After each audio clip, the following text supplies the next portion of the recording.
Kumusta sa inyong lahat? Dito naman tayo sa vlog natin ngayon gabi sa Batang Quiapo Son. Unang-una sa lahat ito ay teaser video lamang para ma-update sa Batang Quiapo. Huwag kalimutan follow at subscribe ang channel. Salamat po. Dito ay nagtaka si Ramon kung sino nagsumbong sa mga pulis nito. Sinabi ni Don Julio ay kung di kay Tanggol ubos lahat ang kalakal at pera natin, buti sinabi niya.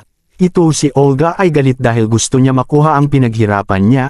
At galit na galit ito dahil kay Tanggol dahil pumalpak pa.